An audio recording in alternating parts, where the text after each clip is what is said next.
So, remember when I just out of nowhere decided to talk about this?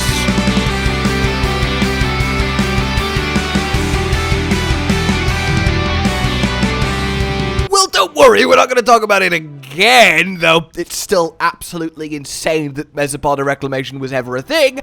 I do, however, think it is weirdly relevant to, I don't know, a brand new Monster Hunter game that just casually released recently, and I decided to give it a go. And here I am with the results of that go-giving, and as you might have now surmised, there is actually a connection, at least to me, between this long-lost spin-off game that was Mesopod Reclamation with its base-building, turn-based, anime, what is even going on shenanigans, and cute Felyne Island doing puzzles. And you might be like, what the hell are you talking about? But Azeros with me a moment. First and foremost, let's actually talk the new Monster Hunter spin-off game that just is kind of here now. Monster Hunter Puzzles at Felyne Isles. On the surface, it's your normal kind of match 3 puzzly game, but there's more to it than that.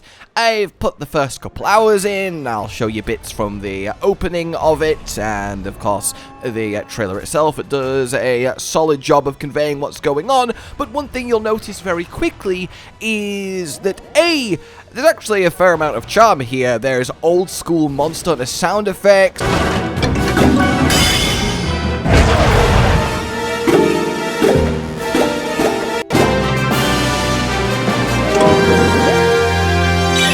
There's a version of Proof of the Hero that's suited to the game. You actually do, air quotes, fight the monsters via puzzles. You have their animations, their downed animations, and you go through various locales doing it. Yeah, there is some, it's Monster Hunter going on. And of course, it's all packaged in a generic matched puzzly thing of which there's a bajillion of on mobile, but hey, they are a bajillion of them for a reason, because they are admittedly satisfying and addictive when you get that formula right. And it is right here. I mean, I'll admit I don't have a lot of experience with them, but it's very clean, right? The effects, the smoothness, it pops, it does have that addicting quality, as much as I am loath to admit it. Though that said, I have heard from a lot of places that the deeper you get into the game, the more and more impossible it feels. You don't have enough moves to reasonably complete levels, and it kind of encourages you to go the microtransaction route. So I don't want to, blindly fully endorse it off me only playing the initial opening, which is really quite fun, if indeed it does what a lot of mobile games do and lures you in to then sort of pounce on you. So I want to put that out there in fairness. I'm not so much here to talk about this as a review, and I encourage you to do your own due process if you are thinking of jumping in, but at minimum, you can have a good 2 to 5 hours of fun without any issues if you do decide to take the plunge. But please, no, this is not a review. I think it's a huge shame if it does end up like what I have seen, but I just want to set up context for why this has spoken to me and inspired me to speak to thee. So the other thing you'll notice is that the structure in the background, the reason you're doing the puzzles, is to rebuild this Felyne Islands town. All of the various shops and businesses and buildings, etc. have been destroyed by a Rathalos attack, and you do puzzles to earn acorns to rebuild it. You can choose the decor of the floorings, the backdrops of the island itself. When you rebuild the buildings, you choose what style they go in. You add various little elements, and slowly but surely, as you expand across the isle, more felines come to stay, more buildings get erected, and you have your own little thriving community that you have chosen how it looks. And that might spark in you a moment of, oh, okay, I see why this is happening. I see why Mesopod Reclamation has come up too. And if you don't know, it's because I absolutely freaking love city builders. I just cannot say no to them. They are... oh my god, they are beyond addicting, and there's so many good ones.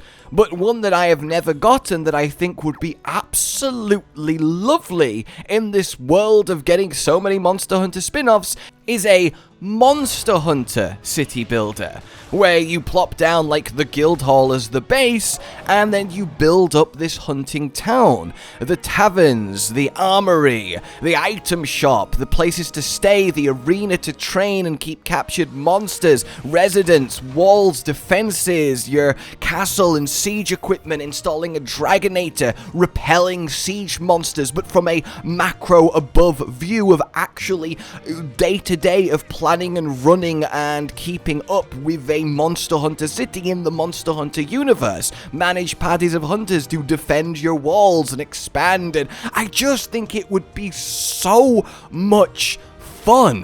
Whether you go as grand as like Civilization but in the Monster Hunter world, or something as charming and intimate as a game I recently played called Fabledom that I did reference in the last video that is since fully released and is just a lovely experience, and I really do recommend that too. There's so many ways to take it and so many elements you could include and so much to focus on, but the sheer base concept of building, customizing, and managing a big town, or at least it would eventually get there, would start off as a small, like, Kokoto village, and eventually end up as, like, Dundormer or Gildagon, and so on and so forth, is so intrinsically appealing to me that initially I looked at a Monster Hunter skinned match 3 game and I was like, oh, that's cute, some people will enjoy that, that's fine, I suppose.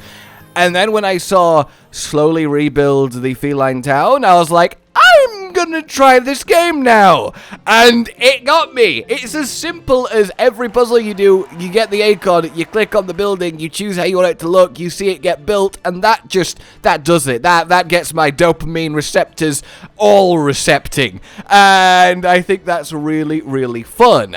And of course, with Mesopod and Reclamation, that's something very similar that you did there. You built the little town in the background, the hub, as you went on and did the various activities in the game. That was more like actual turn-based hunting focused as opposed to the puzzle aspect, but it instantly reminded me of that. And while I think there is a chance that this puzzle game is the kind of Monster Hunter spin-off where in 4 years I'll make a video going, did you know that there was a Monster Hunter Felyne puzzle game? It got shut down a couple of years ago, but there's actually some good stuff there. Let's have a look what happened. You know, it feels like maybe it could be that, but at the same time, right now, I don't think there is inherently anything wrong with the core actual design, execution, and gameplay of it. The monetization practices, I cannot speak of, and I don't want to tell you to jump into a game without me knowing firsthand how bad or not bad it gets, but the actual core principles here, yeah, the animations, the sounds, the design, the expressiveness, the customization of your cat with armor from monsters that you do actually puzzle kill, which is a great sentence itself, and then just watching your town grow, it's immensely satisfying, at least initially, and I really was like, wow, a little bit closer to a proper Monster Hunter town builder, a little tiny bit towards that goal, that dream of mine, to have something that genuinely is that, and I really, really wanted to talk about it. And I would love to know down below if any of you guys have got involved with this, if you've been playing it, if you have pushed deep into the game, done hundreds of puzzles, how it actually ends up. I think that would be really nice, and I would love to have that conversation with you guys. All I know is that the game itself, while so far in my experience is, yeah, fun, Monster Hunter charming, and giving me plenty of nostalgia with a lot of the things it's done that harken back to earlier Monster Hunter generations, the fact that it does have this city builder element just really, again, spoke to me and made me want to have this entire video. And ultimately, I think calling it a match 3 puzzle game is doing it a disservice. It more feels like a Felyne Monster Hunter themed light fun RPG where puzzles are the expression of the combat. And in that sense, that suddenly sounds a lot better, doesn't it? And indeed, that's how I've been finding it. But yeah, I really, it just spoke to me. I know it sounds so perhaps silly, but the simple act of, I want to choose how the feline restaurant looks in my little Monster Hunter village. Oh my god, I did. Oh, it just makes me smile from ear to ear. It really, really does. And I really wanted to, well, show you guys it more than anything, as I feel like it's gone weirdly under the radar. In this world where we are getting so many Monster Hunter spin-offs, we've got Monster Hunter Go, obviously, with Monster Hunter Now. We've got the Niantic Monster Hunter game coming that we still have no idea what that's even going to be or what form it's going to take. Maybe it will turn out to be a Monster Hunter MOBA-esque like their Pokemon one. And then we have this too, and in the past there's been so many spin-offs that have come and gone, but the thing is, Monster Hunter is growing to bigger and bigger heights. From World onwards, it's now got this global presence and recognition, and suddenly it's so much more appealing for other devs to get the rights to the universe and then apply it to a different genre, style, or platform of game. And that happening does give me a lot of hope that we will eventually get something for everyone's specific, more niche taste. A city builder for me, but you might want something completely else. Surely, of course, the Monster Hunter dating sim is in hot development right now. In any case, I think that's really heartening, and while it does mean we will have to deal with perhaps some misses, some really quite predatory attempts, I think that there will be some gems that come through, and I look forward to them. And there are certainly elements of this that I would describe as, yeah, that, gems.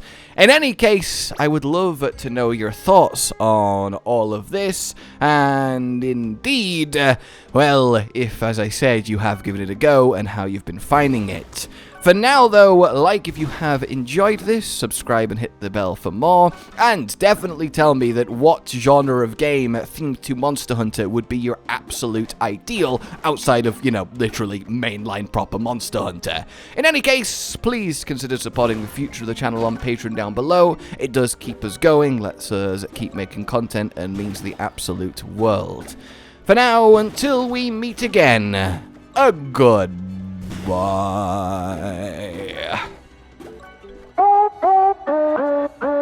Josh, Cotton, and Hollow with the videos, dropping the humor like a hammer on your tippy toes, bringing entertainment on a daily arrangement to take our insanity and turn it into entertainment. Yes, I said entertainment twice, to reiterate that it is nice to look into your faces on a mostly daily basis when you let us in your homes to make the whole world a stage. Goodbye.